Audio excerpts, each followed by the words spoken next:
In denying Donald Trump's absolute immunity claim, the D.C. Circuit Court of Appeals panel did something very, very important to try to stop what Donald Trump does best: delay, delay, delay. And for all of the talk how the D.C. Circuit Court of Appeals spent an extra week or two on this order, the D.C. Circuit Court of Appeals made up for it in their denial of Donald Trump's absolute immunity by providing a very short time frame within which Donald Trump may appeal their order to the Supreme Court before their mandate gets issued back to federal judge Tanya Chutkan for her proceedings to resume.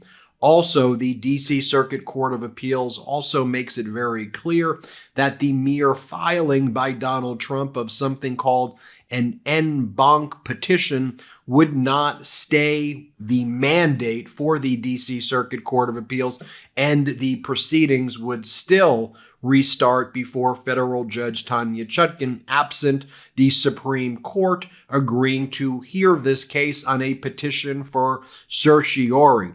So I want to take a look right here, and there were some other Easter eggs in this order by the D.C. Circuit Court of Appeals as well that I think is worth mentioning. For example, the D.C. Circuit Court ruling mentioned the words office and officer 61 times in their immunity ruling. As Mueller, she wrote, our friend Allison explained, this might come in handy for the February 8th argument to keep Trump off the ballot under Section 3 of the 14th Amendment, where Trump was arguing that he was not an officer. So an Easter egg right there. But let's take a look at the judgment from the D.C. Circuit Court of Appeals right here.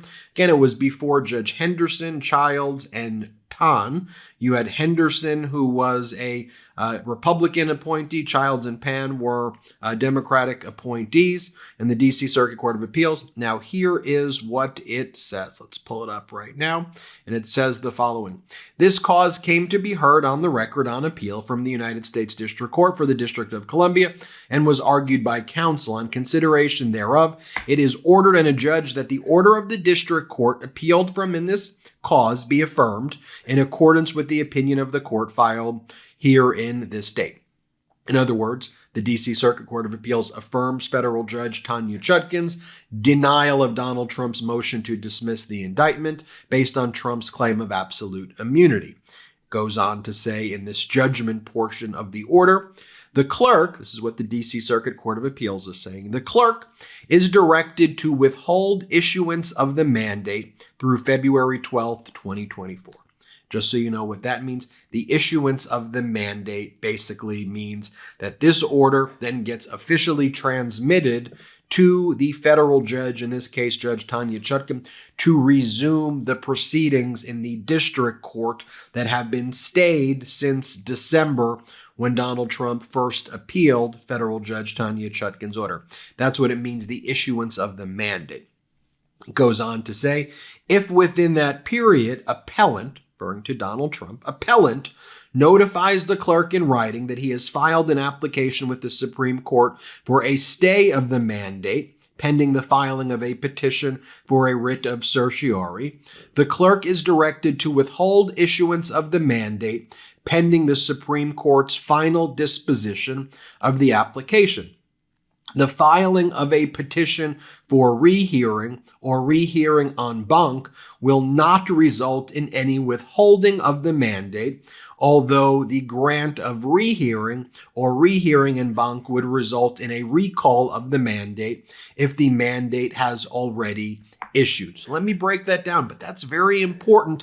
And the D.C. Circuit Court of Appeals is really expediting this matter after that delay. I think they realized that, in being as diligent as they were and dotting every I and crossing every T in this 57-page order, they realized that this show's got to go on the road and that there needs to be some finality here. So they are expediting this matter. So one of the things that they probably know that Trump may do in trying to delay strategically is, rather than going directly to the Supreme Court, Trump may first try to seek review from the full en banc, you spell it E-N space B-A-N-C, italicized, en banc review, which means all of the judges who comprise the DC Circuit Court of Appeals could agree to hear this and determine if they want to give a second set of eyes to the ruling by this panel.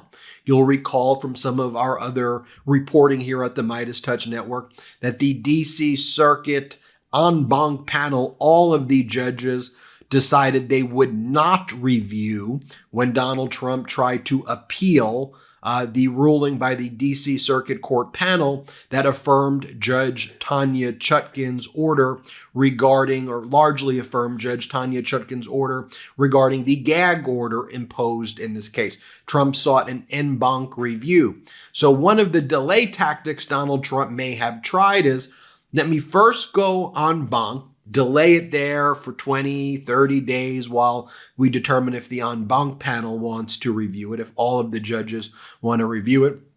Then once they deny it, then maybe we seek a petition for certiorari, but we wait to file the petition for certiorari before the Supreme Court to try to delay everything and push all the dates back by kind of abusing the petition for en banc review before the DC Circuit. Then the Supreme Court delay. So here, this panel that affirmed Judge Tanya Chutkan's denial of the motion to dismiss filed by Trump on absolute immunity grounds, they're saying, nope, Trump, you have until February 12th.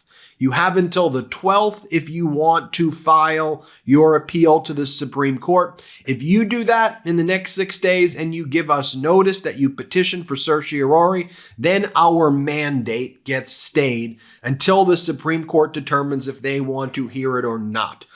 But if you simply seek a petition for en banc review before the DC Circuit Court of Appeals, that will not stay the issuance of our mandate. We will send this right back to Judge Tanya Chutkan for her to continue the proceedings, for the stay to be lifted, unless sometime later the en banc panel, the full DC Circuit Court, decides to take up the hearing. Then the mandate would basically be taken back, and then Judge Tanya Chutkan's proceedings would be paused. But it forces Donald Trump right away to file this appeal before the Supreme Court, if that's what he's going to want to do, and not delay.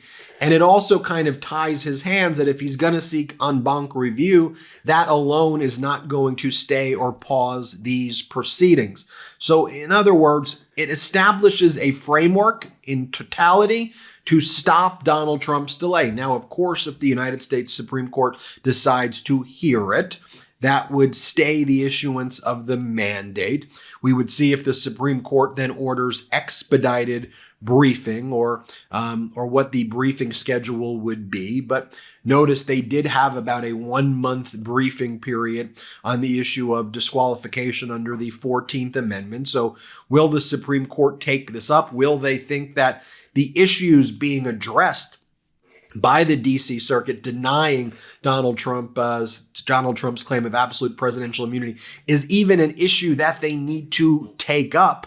We will see, because it doesn't seem that while weighty constitutional issues, Donald Trump's argument was utterly absurd, claiming absolute presidential immunity, that you could order SEAL Team 6 to go and kill your political enemies and then claim absolute presidential immunity. And then Donald Trump would give all of these speeches to say, well, I'm like a rogue cop, or I'm like a bad priest.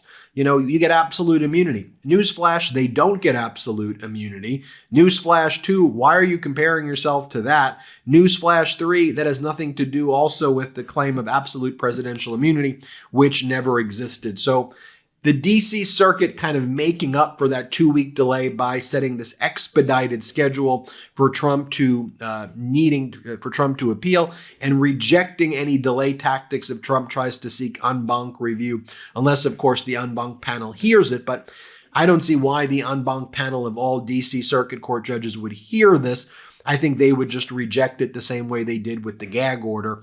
This panel's judgment was not controversial. It's made up of a Republican appointee and Democratic appointee. So I don't think this is a controversial opinion. Let me just read for you some of the key portions of this order by the DC Circuit Court of Appeals, just to remind you how powerful this is. They write, "We cannot accept former President Trump's claim that a president has unbounded authority to commit crimes that would neutralize the most fundamental check on executive power, the recognition and implementation of election results, nor can we sanction his apparent contention that the executive has carte blanche to violate the rights of individual citizens to vote and to have their votes count." I thought that part was important. And then there was another part of this order early on where they talk about how Donald Trump became Citizen Trump, or I said Citizen Trump or Citizen Trump. And at that point, his defenses are no different than any other citizen.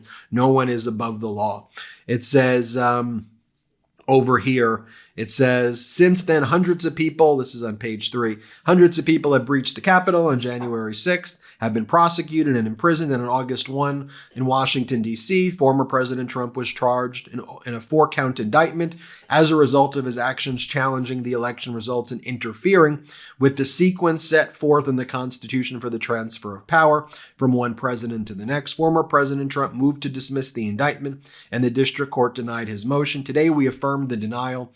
For the purpose of this criminal case, former President Trump has become Citizen Trump with all of the defenses of any other criminal defendant, but any executive immunity that may have protected him while he served as president no longer protects him against this prosecution." Seems pretty sound, seems pretty bulletproof. Feel very good that this would not prevail on appeal.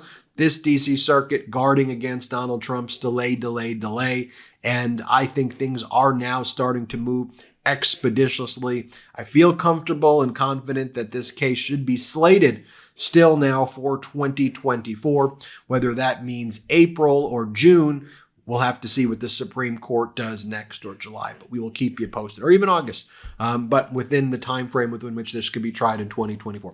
Hopefully sooner than later. Remember, the Manhattan District Attorney criminal case right now is scheduled March 25th of 2024, so we'll have to figure out where all these things get slotted. There's a status conference on February 15th in the Manhattan District Attorney criminal case for Trump's hush money payments, a status conference March 1 before Judge Eileen Cannon. The federal DC proceedings are still stayed right now as we see what's going to happen with the Supreme Court. We'll keep you posted, though, on all of these developments. We'll break it down for you in ways that we all understand. I appreciate you trusting the MeidasTouch Network. We're grateful for you. Make sure you sign up for our newsletter, MeidasTouch.com/newsletter. It's free. Have a great day. Hit subscribe on our YouTube channel. Let's get to 3 million subscribers.